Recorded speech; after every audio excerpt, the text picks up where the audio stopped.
یہ ہمیں اللہ کی دعا ہے کہ اللہ سے ہمیں ان لوگوں کا راستہ ہمیں سکھانے کی توفیق عطا فرمائے، اور پناہ مانگتے ہیں ان لوگوں سے جن پر اللہ کا غضب ہے۔ تو یہ 7 آیتوں کا ترجمہ اور امپورٹنٹ پوائنٹس ہے جو ہر مسلمان کو یاد رکھنا ضروری ہے۔ آئیے اس کے بعد انشاءاللہ ہم سورہ بقرہ، جو پہلے پارے کی طویل سورت ہے، یعنی سورہ پوری قرآن کا جو سب سے بڑی سورت جو ہے سورہ بقرہ ہے۔ البقرہ یعنی بقرہ کا مطلب گائے، گائے کو عربک میں بقرہ کہتے ہیں۔ اس میں گائے کے تعلق سے گائے کے بچڑے کے تعلق سے ایک واقعہ جو بنی اسرائیل کے زمانے میں گزرا تھا اس کا ذکر اہم ہے، اسی مناسبت سے اس سورہ کا نام بقرہ دیا گیا، اور یہ سورہ پوری قرآن کی سب سے بڑی سورت ہے، کم و بیش 2.5 پارے 2.5 پارے کا پوری سورہ اس کا ہے۔ سورہ فاتحہ کے بعد سورہ بقرہ ہے۔ اب سورہ بقرہ کا اہم مضامین کیا ہے، یعنی سورہ بقرہ، کیونکہ جیسا بتایا ہے کہ سورہ بقرہ کا نزول یعنی شان نزول یہ ہے کہ مدینہ منورہ میں سب سے پہلے یہی سورہ بقرہ نازل ہوئی۔ اس سے مراد ہے کہ جس سورت کی آیت سب سے پہلے نازل ہوئی وہ سورہ بقرہ ہے مدینہ منورہ، اور اس رکوع کی آیت کم و بیش اس میں پورے 40 رکوع ہے اور 286 آیتیں ہیں۔ بقرہ نام رکھے جانے کی وجہ یہ ہے کہ عربی میں گائے کو بقرہ کہتے ہیں، اور اس سورت کو 8ویں اور 9ویں رکوع کی آیت نمبر 67 سے 73 میں بنی اسرائیل کی ایک گائے کا واقعہ بیان کیا گیا ہے، اس کی مناسبت سے اس سورے کا نام سورہ بقرہ کہتے ہیں۔ اور یہ بقرہ کے امپورٹنٹ پوائنٹس جو ہم آگے ترجمہ میں سنیں گے، مگر یاد رکھنے کے لیے جو مین پوائنٹس ہے وہ یہ ہے کہ یہ قرآن پاک کی سب سے بڑی سورت ہے، اور اس سورت کا نام کا مرکزی مضمون یہ ہے کہ اس میں بنی اسرائیل پر کیے گئے انعامات اور ان انعامات کے مقابلے میں بنی اسرائیل کی ناشکری، بنی اسرائیل کی جرائم جیسے بچڑے کی پوجا کرنا، سرکشی اور اناد کی وجہ سے حضرت موسیٰ علیہ السلام سے طرح طرح کے مطالبت کرنا، اللہ تعالیٰ کی آیتوں کے ساتھ کفر کرنا، انبیاء کرام علیہ السلام کو ناحق شہید کرنا اور عہد توڑنا وغیرہ گائے ذبح کرنے کے واقعہ، اور نبی کریم صلی اللہ علیہ وسلم کے زمانے میں موجود یہودیوں کے باطل عقائد، نظریات اور ان کی خباثتوں کو بیان کیا گیا ہے، اور مسلمانوں کو یہودیوں کی دھوکے دہی سے آگاہ کیا گیا ہے۔ یہ سورہ بقرہ کے اہم مضامین ہیں۔ اس میں کیا کیا ہم پڑھتے ہیں وہ سب اس میں بتایا گیا، خاص کر اس میں بنی اسرائیل کے کئی واقعات ہیں، اور جیسا کہ بتایا گیا کہ یہودیوں مسلمانوں کو جس طرح یہودی دھوکہ دہی سے آگاہ کیا گیا ہے ہم کو، اور قرآن پاک کی صداقت یعنی سچائی، حقانیت اور اس کتاب کے ہر طرح کے شک و شبہ سے پاک ہونے کا بیان کیا گیا۔ سورہ بقرہ کے پہلے 2-3 آیات جو شروع کے 4-5 آیات ہیں، اس میں ہمیں قرآن پاک کی صداقت یعنی قرآن سچا کلام ہے، حقانیت، اس کی حقانیت اور اس کتاب کے ہر طرح کے شک و شبہ، یہ قرآن میں کوئی شک و شبہ نہ ہونے کی بیان کیا گیا ہے، اور قرآن پاک سے حقیقی ہدایت حاصل کرنے والوں کو اور ان کے اوصاف کا بیان، ازلا کافروں کے ایمان سے محروم رہنے اور منافقوں کی بری خصلتوں کا ذکر کیا گیا ہے۔ اور آخری پوائنٹ یہ ہے کہ قرآن پاک میں شک کرنے والے کفار سے قرآن مجید کی صورت جیسی کوئی ایک صورت بنا کر لانے کا مطالبہ کیا گیا، اور ان کے اس چیز سے عاجز ہونے کو بھی بیان کر دیا گیا۔ اور سورہ فاتحہ سے اور سورہ بقرہ کا لنک کیا ہے، مطلب سورہ فاتحہ پہلے اور سورہ بقرہ بعد میں، اس کے مناسبت کیا ہے؟ سورہ بقرہ کو اپنے سے ماقبل سورۃ فاتحہ کے ساتھ مناسبت یہ ہے کہ سورہ فاتحہ میں مسلمانوں کو یہ دعا مانگنے کی تعلیم کی گئی کہ اہدنا الصراط المستقیم، یعنی اے اللہ ہم کو سیدھا راستہ چلا، اور سورہ بقرہ میں کامل ایمان والوں کے اوصاف، مشرکین اور منافقین کی نشانیاں، یہودیوں اور عیسائیوں کا طرز عمل، نیز معاشرتی زندگی کے اصول اور احکام ذکر کر کے مسلمانوں کے لیے صراط مستقیم کو بیان کیا گیا۔ وہ لنک ہے یہاں پر۔ اس میں دعا مانگتے ہیں کہ ہمیں صراط مستقیم پہ چلا، اور سورہ بقرہ میں یہ جو ہم پڑھے ہیں اس سے ہم اس کا مطالبہ کرتے ہیں، ہمیں اس راستوں پہ چلنے کا یہاں پر پیغام دیا گیا، وہ لنک اپ ہے یہاں پر، وہ مناسبت ہے۔ آئیے انشاءاللہ سورہ بقرہ کا آغاز ہوگا، آپ لوگ اسے بغور سماعت فرمائیں۔ بسم اللہ الرحمن الرحیم، اللہ کے نام سے شروع جو نہایت مہربان ہمیشہ رحم فرمانے والا ہے۔ الف لام میم، حقیقی معنی اللہ اور رسول ہی بہتر جانتے ہیں۔ یہ الف لام میم کو ہم حروف مقطعات کہتے ہیں، اس کا اصل معنی اللہ اور اس کے رسول صلی اللہ علیہ وسلم ہی بہتر جانتے ہیں۔ ذالک الکتاب لا ریب فیہ ھدی للمتقین، یہ وہ عظیم کتاب ہے جس میں کسی شک کی کوئی گنجائش نہیں، یہ پرہیزگاروں کے لیے ہدایت ہے۔ الذین یؤمنون بالغیب ویقیمون الصلاۃ ومما رزقناہم ينفقون، جو غیب پر ایمان لاتے اور نماز کو تمام حقوق کے ساتھ قائم کرتے ہیں، جو کچھ ہم نے انہیں عطا کیا ہے اس میں سے ہماری راہ میں خرچ کرتے ہیں۔ والذین یؤمنون بما انزل الیک وما انزل من قبلک وبالآخرۃ هم یوقنون، اور وہ لوگ جو آپ کی طرف نازل کیا گیا اور جو آپ سے پہلے نازل کیا گیا سب پر ایمان لاتے ہیں، اور وہ آخرت پر بھی کامل یقین رکھتے ہیں۔ اولئک علی ھدی من ربہم واولئک هم المفلحون، وہی اپنے رب کی طرف سے ہدایت پر ہے اور وہی حقیقی کامیاب پانے والے ہیں۔ ان الذین کفروا سواء علیہم انذرتہم ام لم تنذرہم لا یؤمنون، بے شک جنہوں نے کفر اپنا لیا، بے شک جنہوں نے کفر اپنا لیا ان کے لیے برابر ہے، خواہ آپ انہیں ڈرائیں یا نہ ڈرائیں وہ ایمان نہیں لائیں گے۔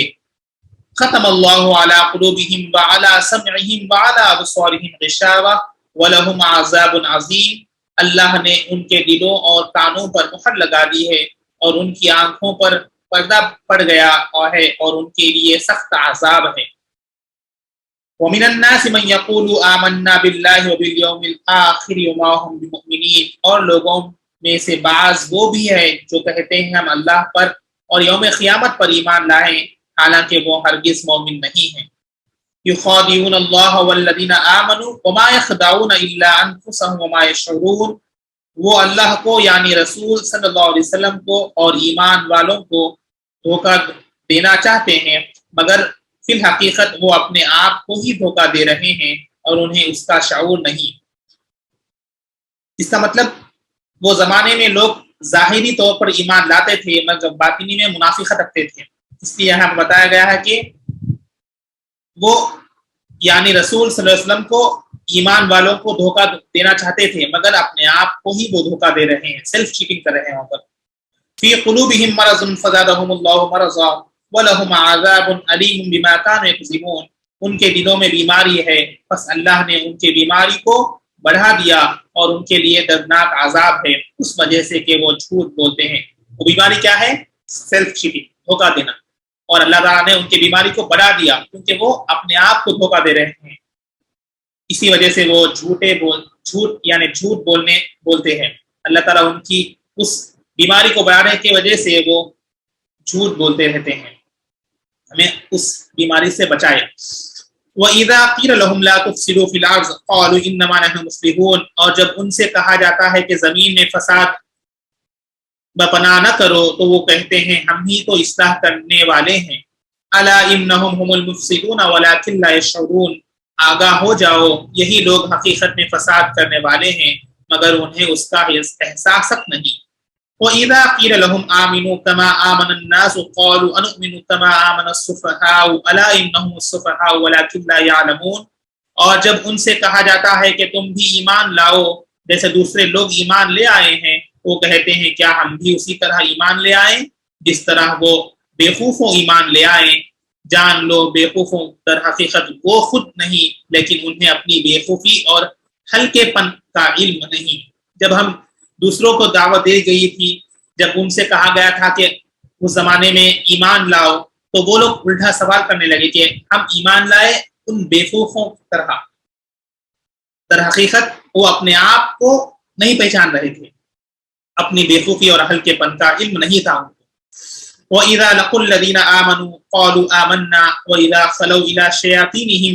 قَالُوا إِنَّا مَعَكُمْ إِنَّمَا نَحْنُ مُسْتَهْزِئُونَ، اور جب وہ منافق اہل ایمان سے ملتے ہیں تو کہتے ہیں ہم بھی ایمان لے آئیں، اور جب اپنے شیطانوں سے تنہائی میں ملتے ہیں تو وہ کہتے ہیں ہم یقیناً تمہارے ساتھ ہیں، ہم مسلمانوں کا تو محض مذاق اڑاتے ہیں۔ یہاں پر یہ لوگ ڈبل گیم کھیل رہے تھے، ایمان والوں کے ساتھ ایمان رہنے کا دعویٰ دے رہے تھے، جب وہ تنہائی میں منافق کے ساتھ رہتے تھے تو ان کو بولتے تھے کہ ہم لوگ یقیناً ہم تمہارے ساتھ ہیں۔ تو یہاں پر وہ لوگ محض مسلمانوں کا مذاق اڑا رہے تھے۔ ہمیں اس طریقے کا ایمان سے بچنے کی دعا مانگنا ہے، کامل ایمان رہنے کے واسطے اللہ سے ہمیشہ دعا مانگتے رہنا ہے، اور ہمیں کامل ایمان رہنے کا دعویٰ بھی دینا ہے اور ثبوت بھی بتانا ہے اپنے اعمال کے ذریعے سے۔ اللہ یستہزئ بہم ویمدھم فی طغیانہم یعمہون، اللہ انہیں ان کے مذاق کی سزا دیتا ہے اور انہیں ڈھیل دیتا ہے تاکہ وہ خود اپنے انجام تک جا پہنچے، سو وہ خود اپنی سرکشی میں بھٹک رہے تھے۔ اللہ تعالیٰ بھی ان کے، کیونکہ اللہ تعالیٰ غافل کی مدد نہیں فرماتا، تو اللہ تعالیٰ بھی ان کو آخر ایک نہ ایک دن ان کے سزا پانے کا تھا، تو ڈھیل دے رہا تھا اللہ تعالیٰ، کب تک وہ لوگ اس طریقے کا عمل کرتے رہتے ہیں، آخر میں ان کا انجام وہ خود اپنی سرکشی میں بھٹک رہے تھے۔ اولئک الذین اشتروا الضلالۃ بالہدی فما ربحت تجارتہم وما کانوا مہتدین، یہی وہ لوگ ہیں جنہوں نے ہدایت کے بدلے گمراہی خرید لی لیکن ان کی تجارت فائدہ مند نہ ہوئی، اور وہ فائدہ مند اور نفع بخش سود کے راہ جانتے ہی نہ تھے۔ مثلهم كمثل الذي استوقد نارا فلما اضاءت ما حوله ذهب الله بنورهم وتركهم في ظلمات لا يبصرون، ان کی مثال ایسی شخص کی مانند ہے جس نے تاریکی ماحول میں آگ جلائی، اور جب اس نے گرد و نواح کو روشن کر دیا تو اللہ نے ان کا نور سلب کر لیا اور انہیں تاریکیوں میں چھوڑ دیا، اب وہ کچھ نہیں دیکھتے۔ صم بکم عمی فہم لا یرجعون، یہ بہرے گنگے اور اندھے ہیں، بس وہ راہ راست کی طرف نہیں لوٹیں گے۔ اب ان کی سرکشی کیا تھی؟ اللہ تعالیٰ ان کو ڈھیل دیتے رہا اور آخر میں یہ انجام ہوا کہ وہ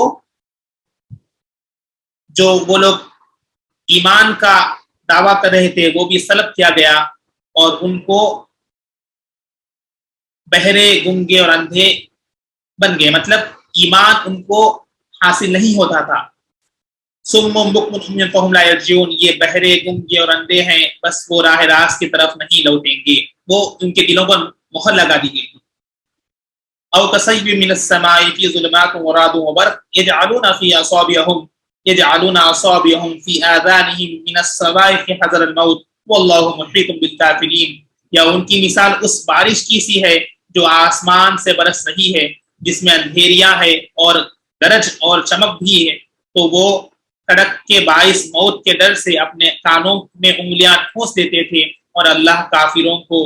گھیرے ہوئے ہیں۔ يكاد البرق يخطف أبصارهم كلما أضاء لهم مشوا فيه وإذا أظلم عليهم قاموا ولو شاء الله لذهب بسمعهم وأبصارهم إن الله على كل شيء قدير، یوں لگتا ہے کہ بجلی ان کے بینائی اچک لے جائے گی، جب بھی ان کے لیے ماحول میں کچھ چمک ہوتی تھی تو اس میں چلنے لگتے تھے، اور جب ان پر اندھیرا چھا جاتا تھا تو وہ کھڑے ہو جاتے تھے، اور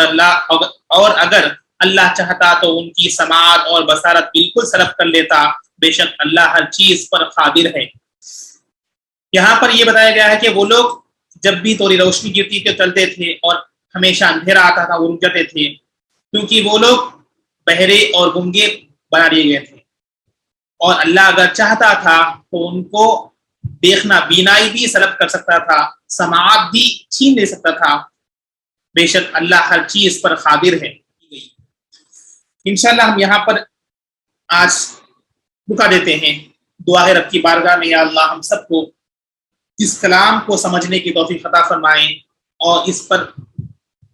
ہمیشہ عمل کرنے کی توفیق نصیب فرمائیں، اور یا اللہ ہم سب کو ہم نے جو سلسلہ شروع کیا ہے اس کو تاخیر ختم تک پائے تکمیل پہنچانے کی توفیق نصیب فرمائیں، اور ہم سب کو 5 وقت نمازی با جماعت کے ساتھ پڑھنے کی توفیق نصیب فرمائیں۔